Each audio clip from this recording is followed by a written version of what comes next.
Welcome to SP classes. Shubh Pathshala में सभी विद्यार्थियों का स्वागत है। लास्ट वीडियो में हमने चैप्टर स्टार्ट किया था उपभोक्ता संतुलन, जिसमें हमने कई सारे टॉपिक कर भी लिए हैं और जिन बच्चों ने इन टॉपिक को नहीं देखा है वो पहले उन टॉपिक को ज़रूर देख लें, क्योंकि जो वीडियो आज हम बनाने जा रहे हैं उसमें उस टॉपिक से रिलेटेड काफ़ी कुछ है। अगर आप पहले की वीडियो नहीं देखेंगे तो ये थोड़ी समझने में प्रॉब्लम होगी। हमने उसमें जो पिछली वीडियो थी उसमें हमने ह्रासमान सीमांत उपयोगिता का नियम देखा था और एक वस्तु के संदर्भ में उपभोक्ता संतुलन भी देख लिया था। तो आज हम जो है दो वस्तु के संदर्भ में उपभोक्ता संतुलन देखने जा रहे हैं। तो अगर आप सबने ह्रासमान सीमांत उपयोगिता का नियम नहीं देखा है, एक वस्तु के संदर्भ में उपभोक्ता संतुलन नहीं देखा है, तो मैं कहूँगा कि पहले वो वीडियो देखिए, फिर उसके बाद ये वीडियो देखना, क्योंकि जो मान्यताएं हैं लगभग मान्यताएं जो हैं वो इनमें सेम ही हैं। तो मैं मान्यताएं यहाँ पर नहीं बताऊंगा, बेकार में ही वीडियो बहुत ज़्यादा बड़ी हो जाएगी। ठीक है, तो जो ह्रासमान सीमांत उपयोगिता का मान्यताएं हैं या एक वस्तु के संदर्भ में उपभोक्ता संतुलन की जो मान्यताएं हैं वो भी यहाँ वही सारी मान्यताएं यहाँ पर भी अप्लाई होंगी, तो उसको दोबारा बताने की ज़रूरत नहीं है। ठीक है, और इसलिए मैंने कहा आप सब उसको देख लेना। और आज सिर्फ हम एक ही टॉपिक लेंगे, दो वस्तु के संदर्भ में उपभोक्ता संतुलन, क्योंकि एक बड़ा टॉपिक है। इसी में ही 15-15 मिनट की शायद वीडियो बन जाए, तो मैं ज़्यादा बड़ी वीडियो बनाता नहीं हूँ, इसलिए आज सिर्फ एक ही टॉपिक लेंगे। तो चलिए स्टार्ट करते हैं कि दो वस्तु में उपभोक्ता संतुलन क्या है। दो वस्तु के संदर्भ में उपभोक्ता संतुलन। ठीक है, आज हम ये देख रहे हैं। अच्छा, इससे पहले मैंने आप सबको उपभोक्ता संतुलन के डेफिनेशन के बारे में डिस्कस किया था लास्ट वीडियो में, एक बार फिर से बता देता हूं। तो उपभोक्ता संतुलन क्या होता है कि जहां पर एक उपभोक्ता सबसे ज़्यादा संतुष्टि प्राप्त करता है, सबसे अधिक संतुष्टि प्राप्त करता है, हम वहां पर उपभोक्ता को संतुलित मानते हैं। हमने इससे पहले एक वस्तु के संदर्भ में किया था। तो देखो, सामान्यतः क्या होता है, उपभोक्ता सिर्फ एक ही वस्तु तो खरीदता नहीं है ना, मार्केट में कई सारी वस्तुएं खरीदता है। ठीक है, तो अब हम ये देखेंगे कि भाई दो वस्तु के संदर्भ में उपभोक्ता संतुलन कैसे होता है, कि दो वस्तुओं के संदर्भ में उपभोक्ता संतुलन प्राप्त करने का क्या तरीका है, आज हम वो देखेंगे। अच्छा, इसको जो दो वस्तु के संदर्भ में उपभोक्ता संतुलन है, इसको जर्नली जो है सीमांत उपयोगिता का, सम सीमांत उपयोगिता का नियम भी कहा जाता है। ठीक है, सम सीमांत उपयोगिता का नियम, सम सीमांत उपयोगिता का नियम ये भी कहा जाता है। और उसके बाद अगर बात की जाए तो इसका एक दूसरा नाम भी है प्रतिस्थापन नियम, प्रतिस्थापन नियम। ठीक है, और इसके अलावा भी अगर बात की जाए तो एक और नाम है अधिकतम संतुष्टि का नियम, अधिकतम संतुष्टि का नियम। ठीक है, तो इसके अलावा अधिकतम संतुष्टि का नियम भी है। तो इस तरह से इसके तीन नाम हैं, किसी भी नाम से एग्जाम में आ सकता है। आप सब ये तीनों नाम जो हैं ध्यान रखना, जिससे आप सब कन्फ्यूजन ना हो। वैसे तो ज़्यादातर 12th में तो यही आता है कि भाई दो वस्तुओं के संदर्भ में उपभोक्ता संतुलन बताएं, परंतु अभी मैंने तीनों नाम बता दिए हैं। एक बार ये सम सीमांत उपयोगिता के नियम के नाम से आया था, बच्चों को कन्फ्यूजन हो गई थी कि ये चीज़ क्या है। तो ये दो वस्तु के संदर्भ में उपभोक्ता संतुलन को ही बताना है। ठीक है, अब ये जो है आप सबको ध्यान रखना चाहिए कि ये दो वस्तु के संदर्भ में उपभोक्ता संतुलन के ही नाम है। ठीक है, चलिए स्टार्ट करते हैं। सबसे पहले देख लेते हैं कि भाई कंडीशन क्या होती है। मैं फिर से बता रहा हूं आप सबको कि मान्यताएं मैं नहीं बताऊंगा इस वीडियो में। मान्यताएं जो हैं हम पीछे वीडियो में बता चुके हैं, वही सारी मान्यताएं जो हैं वो रहेंगी। तो इस वीडियो में मान्यताएं रिपीट करके बेकार में वीडियो बड़ी करने की आवश्यकता नहीं है। तो नियम क्या कहता है, तो देखिए, पहले जब हमने एक वस्तु की बात की थी तो हमने देखा था MUX PX equal to MUM। ये एक वस्तु के संदर्भ में थी। भाई कोई X वस्तु है और X वस्तु के संदर्भ में क्या है कि MUX PX MUM। अब क्योंकि दो वस्तु है तो एक वस्तु हमने और ले लिया, MUY by PY equal to MUM। ठीक है, तो ये दो वस्तु के संदर्भ में अब एक X वस्तु हो गया और एक Y वस्तु हो गया। अब कंडीशन क्या होती है, उपभोक्ता संतुलन कहाँ होता है, जहां पर क्या होता है MUX PX equal to MUY और PY equal to M U M होता है। अब एम यू एम हम पीछे डिस्कस कर चुके हैं, एक बार इसको फिर से मैं बता देता हूँ क्या क्या चीज़ें हैं। एम यू एक्स क्या है? एम यू एक्स है एक्स वस्तु की सीमांत उपयोगिता, ठीक है, एक्स वस्तु की सीमांत उपयोगिता। दूसरी जो है पी एक्स क्या है? एक्स वस्तु की कीमत, ठीक है। ऐसे ही भाई एम यू वाई क्या है? वाई वस्तु की सीमांत उपयोगिता। और उसके बाद पी वाई, पी वाई क्या है? वाई वस्तु की कीमत, ठीक है। अच्छा, एम यू एम क्या है? एम यू एम जो है वो है मुद्रा की सीमांत उपयोगिता, मुद्रा की सीमांत उपयोगिता। अच्छा, ये जो मुद्रा की सीमांत उपयोगिता होती है ये स्थिर होती है, ये स्थिर मानी जाती है। तो अब जो ये चीज़ है इसको हम इस तरह से भी लिख सकते हैं कि भाई M U X by M U Y equal to P X by P Y, ठीक है। क्योंकि एम यू एम तो क्या है, जो है स्थिर होती है, इसमें कोई परिवर्तन नहीं होता है, तो हम इसको इस तरह से भी ले सकते हैं। तो सिंपली पहला नियम तो हमारा ये है कि भाई M U X equal to M U Y, P X equal to M U Y by में पी वाई, उसको इस तरह से हम क्या है लिख सकते हैं, ठीक है। अच्छा, एक चीज तो पता चल गई कि पहली कंडीशन क्या है, जहां पर ये कंडीशन या ये कंडीशन अप्लाई होगी वहीं पे क्या होगा, उपभोक्ता संतुलन होगा, ठीक है। अब आपसे पहले इसको देख लीजिए, उतार लीजिए। उसके बाद दूसरा नियम क्या कहता है कि जो सीमांत उपयोगिता है किसी भी दोनों वस्तुओं की, वो क्या होनी चाहिए, घटनी चाहिए। तो दूसरा नियम क्या कहता है कि भाई सीमांत उपयोगिता दोनों वस्तुओं की घटनी चाहिए। अब ऐसा क्यों होता है ये भी डिस्कस करेंगे हम। सबसे पहले मैं इसको इरेज कर देता हूं, जिससे मैं, तो पहला कंडीशन क्या है भाई, उपभोक्ता संतुलन दो वस्तु में क्या था, M U X P X equal to M U Y P Y equal to M U M, है ना। या इसको इस तरह से भी लिख सकते हैं, इस तरह से भी लिख सकते हैं, और मैं कर देता हूं M U X M U Y by P X P Y, इस तरह से भी लिख सकते हैं। अच्छा, पहली कंडीशन थी। दूसरी कंडीशन क्या कहता है? दूसरी कंडीशन कहता है दोनों वस्तुओं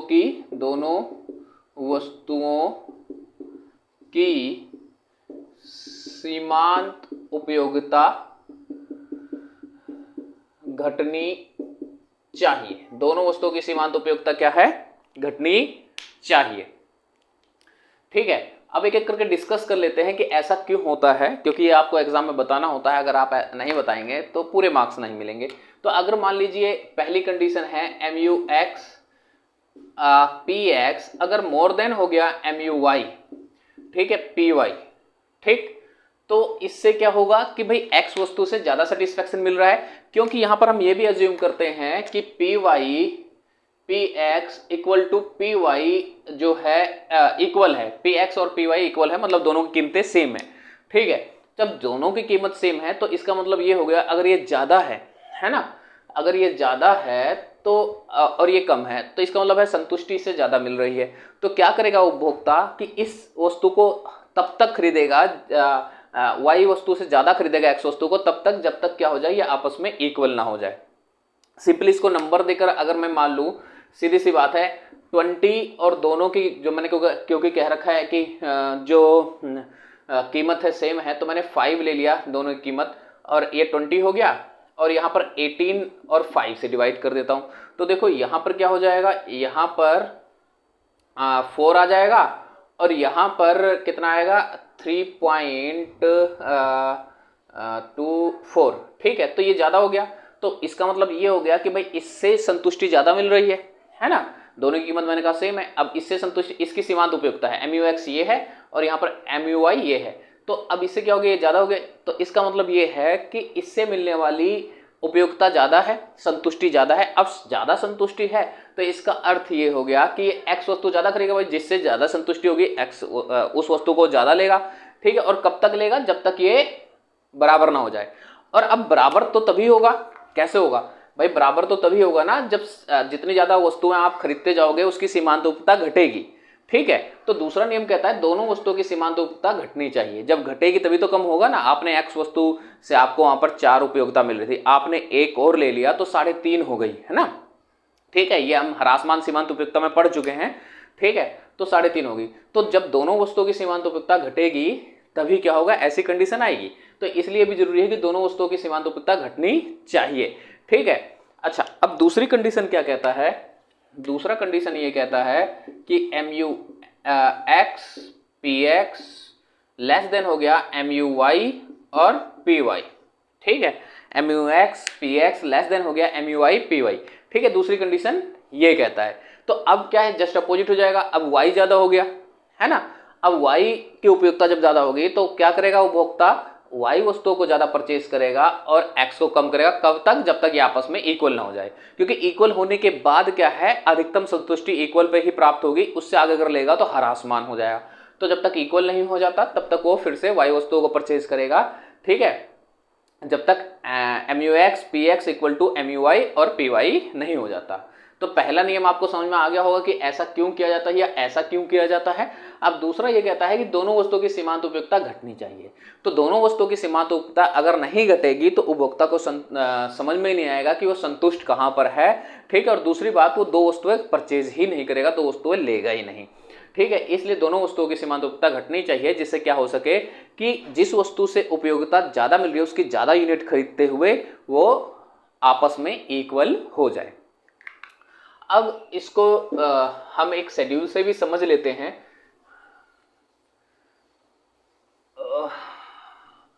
तो देखिए, इसका एक हम शेड्यूल बना लेते हैं। अब शेड्यूल बनाने के लिए हमने क्या करा कि भाई px equal to py equal मैं 1 ले लेता हूं और y जो है इक्वल टू 5 है। y मतलब यहाँ पर इनकम है। जब हमने उपभोक्ता संतुलन का डेफिनेशन पढ़ा था तो हमने पढ़ा था कि जितनी भी इनकम दे रखी है या जो भी आप पैसा खर्च करना चाहते हो उस दी हुई आय में अधिकतम संतुष्टि प्राप्त करनी है। तो यहाँ पर वो दी हुई आय जो है हमने 5 ले लिया, क्योंकि 1 रुपये हमने कीमत लिया तो 5 बहुत है। आप ज़्यादा भी ले सकते हो अकॉर्डिंग टू प्राइस। ठीक है, तो क्या है, y हमने 5 ले लिया। y मतलब इनकम होता है, तो उसे 5 रुपए खर्च करना है। अब एक चीज ध्यान रखना है कि अगर उसे 5 रुपए खर्च करना है, 1 रुपए की एक चीज है, चाहे x खरीदे चाहे y खरीदे, तो मैक्सिमम 5 ही आएंगी। भाई 1 रुपए की एक चीज है, आपके पास 5 रुपए है तो 5 ही आएंगी। ठीक है, अब मैं फिर से वो नियम लिख देता हूं, mu x px equal to mu y और py equal to mu m। पहला। दूसरा कहता है सीमांत उपयोगिता घटनी चाहिए। सीमांत उपयोगिता घटनी चाहिए। ठीक है, तो ये सारी चीजें हैं, ध्यान रखना। px py बता ही चुका हूं क्या है। कीमत है x वस्तु और y वस्तु की। ठीक है, y मतलब आय है, यहाँ पर इसका मतलब आय है, मतलब कि जो इनकम वो खर्च करना चाह रहा है। ये भी आपको समझा ही चुका हूं। अब हम शेड्यूल से देख लेते हैं। यहाँ मैं यूनिट लूंगा, यूनिट 1 2 3 4 5, मैक्सिमम 5 ही खरीद सकता है, इसलिए मैंने 5 ही यूनिट लिया है। mu x लूंगा। mu x जो है हम ले रहे हैं 20 14 12। ठीक है, उसके बाद आप 7 5 ले सकते हैं। ठीक है, उसके बाद हम लेंगे mu y, तो मैंने mu y ले लिया, mu y। ठीक है, mu y ले लिया मैंने 16 12। ठीक है, 8 5 और उसके बाद 3। ठीक है, हमने ये सारी चीजें ले ली। अब देखो mu x 20 14 12, मैं सिंपली तुम्हें समझा देता हूं कि देखिए, अब क्योंकि कीमत क्या है, सेम है, तो सिंपल सी बात है कि आप क्या करोगे कि भाई ज्यादा चीजें तो उसकी खरीदोगे जिससे उपयोगिता ज्यादा मिल रही है। तो देखिए, पहला रुपया आप यहां खर्च करोगे क्योंकि सबसे ज्यादा संतुष्टि यहां पर मिल रही है। उसके बाद ध्यान से देखो, मतलब MUX के 1 यूनिट अभी आप परचेज करोगे, फिर देखो दूसरे रुपया आप यहाँ खर्च करोगे क्योंकि 16 मिल रही है ज़्यादा, फिर तीसरा आप यहाँ खर्च करोगे 14 है, इनमें से 14 तो कहीं है ही नहीं, ठीक है, तो 14 है ना, फिर 12 है ना चौथा, और ये पांचवा, 5 रुपये पूरे खर्च हो गए। तो अब इससे क्या पता चला कि आप X वस्तु की 3 यूनिट खरीदोगे और Y की क्या करोगे, आप 2 यूनिट खरीदोगे, ठीक है।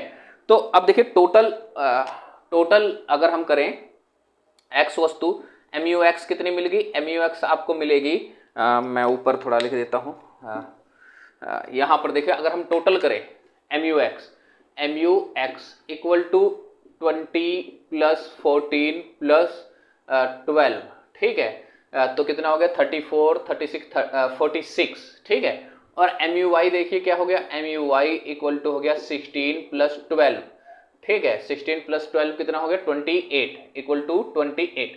अब यहाँ पर अगर हम टोटल उपयोगिता की बात करें कि टोटल उपयोगिता कितनी मिली है, तो ये हो गया 14 और ये हो गया 5 7, 74 मिली है टोटल उपयोगिता। आप इस शेड्यूल के हिसाब से और कोई भी कॉम्बिनेशन कुछ भी ले लीजिए, 74 से ज़्यादा नहीं मिलेगी, उससे कमी हो जाएगी।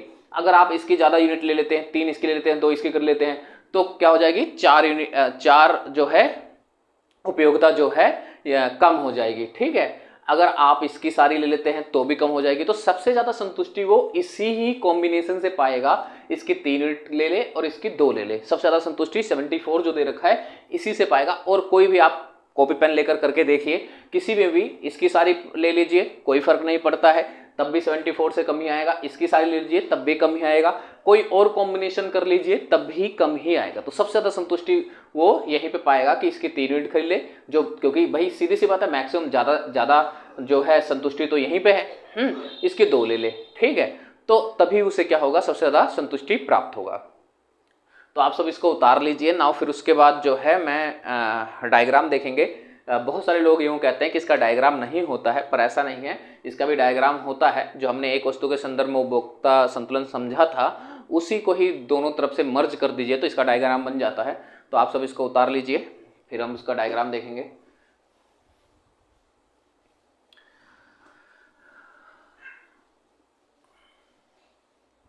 इसको मैं ज़रा साइड में लिख देता हूँ जिससे डायग्राम बनाने में आसानी हो। ये MUX था हमारा 20, और उसके बाद था हमारा 14, 12, 7, 5। उसके बाद MUY था हमारा 16, 12 और फिर 8, और उसके बाद क्या लिया था हमने 5, 3, जो भी है आप कुछ भी ले सकते हैं, ठीक है, 5, 3, ये मैंने साइड में लिख दिया जिससे डायग्राम बनाने में आसानी हो, ठीक है। यहाँ पर यूनिट था, यूनिट लिख देता हूँ 1 2 3 4 5, ये यूनिट हो गया है ना। अब जरा डायग्राम देख लेते हैं।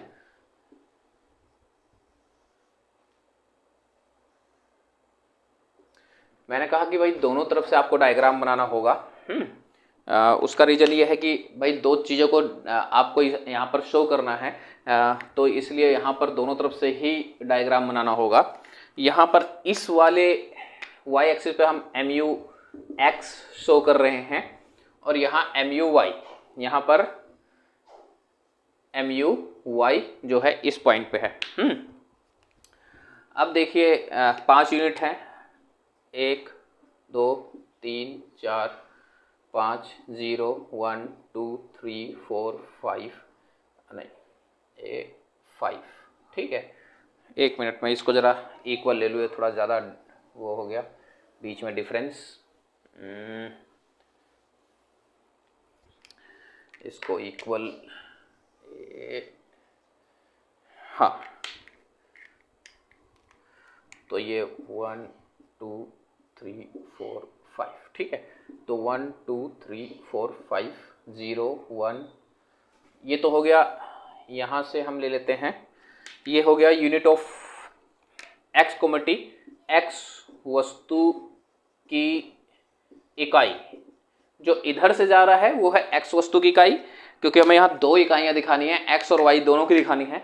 अब इधर से मैं ले लेता हूँ, ठीक है, तो ये मैंने यहाँ से 0 ले लिया, 1 2 3 4 5, ठीक है। तो ये ले लिया। अब ये है y वस्तु की इकाई, नीचे लिख देता हूँ y वस्तु की इकाई। ये हो गया y वस्तु की इकाई। अच्छा, ध्यान देने वाली चीजें क्या हैं कि देखो हमने उपभोक्ता संतुलन जो लिया था, हमने कहा कि पहला रुपया हमने यहाँ खर्च किया, दूसरा यहाँ, तीसरा यहाँ, चौथा और पांचवा। तो देखो हमने x वस्तु की 3 यूनिट ली थी और y की 2 ली थी। तो यहाँ पर 3 यूनिट x वस्तु की और y की 2 आपस में ऊपर नीचे आने चाहिए, क्योंकि उपभोक्ता संतुलन यही होगा, डायग्राम यही आपस में काटेगा। ठीक है, मैं इसको रफली बना रहा हूँ, रफली मतलब बिना पॉइंट रखे, आप सब पॉइंट रख के भी बना सकते हो। ठीक है, हम इसको गैप ले लेते हैं, कितना है मैक्सिमम 20 है, तो हम इसका जो है 4 का गैप ले लेते हैं।